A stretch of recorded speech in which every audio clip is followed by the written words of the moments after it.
ఈ బ్రహ్మోత్సవాల్లో అతి ముఖ్యమైన ఘట్టము స్వామివారికి గరుడుగొడ్డ ఎగరేస్తారు.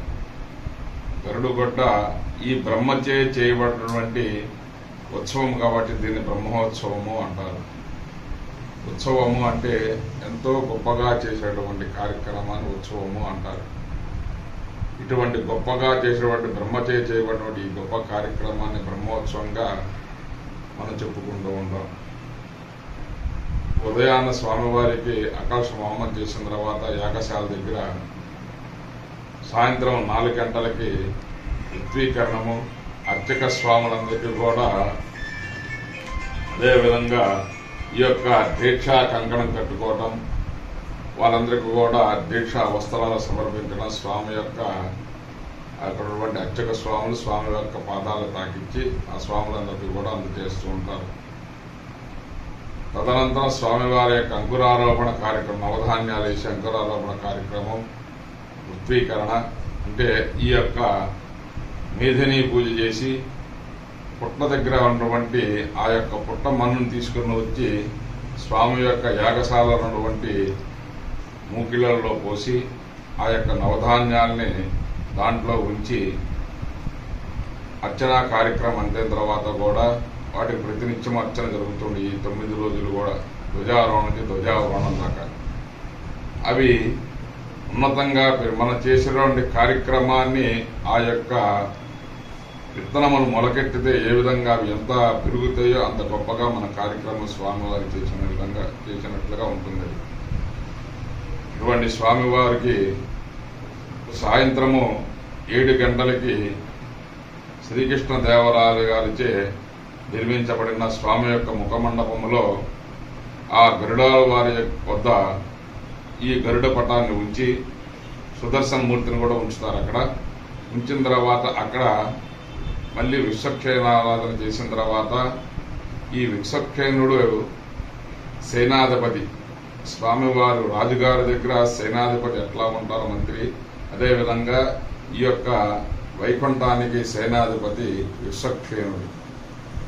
ఈ విశ్వక్షేణ ఆరాధన చేసిన తర్వాత అష్టదిక్పాలక పూజ చేసిన తర్వాత గరుడ గజ్జలు, నరసింహ గజ్జలు, అష్టదిక్పాలక గజ్జలు చదువుతూ వాళ్ళందరిని కూడా ఆవాహన చేసి ఈ యొక్క గరుడ పటాన్ని స్వామి యొక్క ధ్వజస్తంభం పైన ఎగరవేస్తారు. ఆ ధ్వజస్తంభమైనటువంటి గరుడు ఈ మంగళాద్రి క్షేత్రంలో వైకుంఠనాథుడైనటువంటి శ్రీ నారసింహస్వామి వారి యొక్క బ్రహ్మోత్సవాలు జరుగుతున్నాయి కాబట్టి రమ్మనమని చెప్పేసి ఈ దేవతల్ని, కింపురుషులని అందరిని కూడా ఈ గరుడ మంత్రి ఆహ్వానం చేస్తూ ఉంటారు. ఈ ఆహ్వానం చేసిన తర్వాత ఈ బలిహరణ అని చెప్పేసి ఈ మన యొక్క 4 కూడల వద్ద, అదే పాడుబడినటువంటి బావుల వద్ద కానీ, అదే పాడుబడినటువంటి ఈ యొక్క గృహాల వద్ద కానీ ఈ బలిహరణ అని చెప్పేసి దేవాలయాల యొక్క మొదలలో చివరలో అట్లా ఇస్తూ ఉంటారు. ఈ యొక్క స్థానాలలో అనేక రకమైన గ్రహాలు ఉంటూ ఉంటాయి. ఈ గ్రహాలన్నీ కూడా మానవులు మన మీద పడి అవి మన హింసిస్తూ ఉంటాయి, అనేక రోగాలకు కారకురాలు అవుతూ ఉంటాయి. ఈ బ్రహ్మోత్సవం నాడు ఈ స్వామి యొక్క బలి అక్కడ వేస్తారు. స్వామివారు వాళ్ళని శాసిస్తారు. మీరు ఈ యొక్క ప్రసాదాన్ని స్వీకరించి మీ యొక్క మార్గదర్శకంగా వెళ్ళిపోయి మీ స్థానాల్లో ఇక్కడ ఎక్కడ ఉండవద్దు, మీ స్థానాన్ని తిరిగి వెళ్ళిపోమని చెప్పేసి స్వామి వాళ్ళందరినీ కూడా శాసిస్తూ ఉంటారు. అందువల్ల మన మంగళాద్రి క్షేత్రంలో మన భక్తులందరికీ కూడా చుట్టుపక్కల గ్రామాల్లో ఎటువంటి ఇబ్బందులు కలిగినా కానీ మన మంగళాద్రి క్షేత్రంలో తొందరగా ఎటువంటి ఇబ్బంది కార్యక్రమం జరగదు. మన మంగళాద్రి పురాధీశం యొక్క మంగళా శాసనాల వల్ల మనం చేసుకున్నటువంటి గొప్ప మహత్తర అదృష్టమైన కార్యక్రమం ఇది. ఈ యొక్క గరుడ వజ్జల స్వామి తిరిగి వచ్చిన తర్వాత గరుడ పట్టం అంతా ఈ గ్రామాలలోకి వెళ్ళిపోయి స్వామి ప్రతిరోజు ఆయన ఏ విధంగా భక్తులు దర్శన భాగ్యం కలిగినటువంటి పురవీధులు ఏవైతే ఉంటాయో ఆ వీధులన్నీ కూడా ఈ సుదర్శనమూర్తి ఆయన యొక్క ఒంటైనటువంటి గరుత్మంతుడు కూడా తిరిగి వస్తారు. తిరిగి వచ్చిన తర్వాత స్వామి యొక్క ధ్వజస్తంభ మండపం దగ్గర ఈ గరుడ పటాన్ని ఉంచుతారు. అక్కడ గరుడ ఆవాహన చేసి యక్షులని కిన్నెలని కింపులు అందరూ ఆవాహన అయిన తర్వాత ఆ యొక్క గరుడ ప్రసాదాన్ని మన మంగళాద్రి క్షేత్రంలో సంతానం లేని అటువంటి వాళ్ళకి ఆ స్వామి యొక్క గరుడ ప్రసాదాన్ని ఇవ్వటం మహోత్తరమైన కార్యక్రమం ఇది. ఆ మహోత్తరమైన కార్యక్రమంలో దంపతులకి ఈ ప్రసాదాన్ని ఆ యొక్క స్త్రీ వచ్చినట్లయితే ఆమె ఒడిపట్టిన తర్వాత స్వామి యొక్క ప్రసాదాన్ని ఆమె ఒడిలో ఇస్తుంటాం మనం. ఈ ప్రసాదాన్ని మనం తీసుకున్నట్లయితే పితృదోషం కానీ వీళ్ళ జాతకరీత్యా ఏదైనా సర్పదోషాలు కానీ ఉన్నా ఈ సర్పానికి కానీ పితృదోషానికి కానీ అధిపతి గరుత్మంతుడు. ఈ గరుత్మంతుడు స్వామివారి యొక్క ప్రసాద వితరణ మనం తీసుకున్నట్లయితే ఆ దోషాలను విముక్తి చెంది మనకి స్వామి యొక్క దివ్య మంగళా శాసనాలతో సత్సంతాన సౌభాగ్యం కలుగుతుందని చెప్పేసి మన మంగళాద్రి పురాణంలో మంగళాద్రి క్షేత్ర మహత్యంలో కూడా చెప్పబడింది.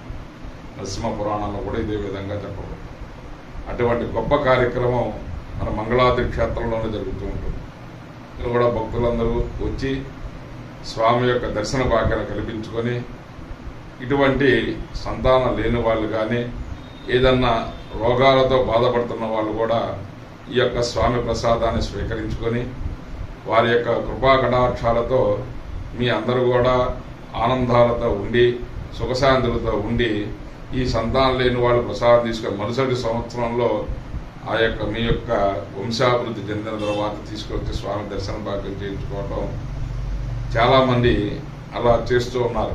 వాళ్ళకి జరిగినది కాబట్టి వాళ్ళ యొక్క సంతానం మరుసటి సంవత్సరం తీసుకుని వచ్చి స్వామికి దర్శనం చూపించి ఆయన యొక్క నామం వచ్చే విధంగా వాళ్ళ పిల్లలకు కూడా పేరు పెట్టుకొని స్వామికి మొక్కుబడులు తెచ్చుకుంటూ వారి యొక్క కృపా కటాక్షాలని పొందుతూ ఉన్నారు. స్వామి యొక్క కృపా కటాక్షాలు కావున భక్తులందరూ స్వామి యొక్క మంగళా శాసనాలు పొంది ప్రతినిత్యము స్వామివారి యొక్క దర్శన భాగ్యాన్ని పురవీధులలో జరుగుతూ ఉంటాయి కాబట్టి స్వామి యొక్క దర్శన భాగ్యాన్ని పొంది వారి యొక్క ఆశీస్సులు పొందవలసిందిగా తెలియజేస్తున్నాం.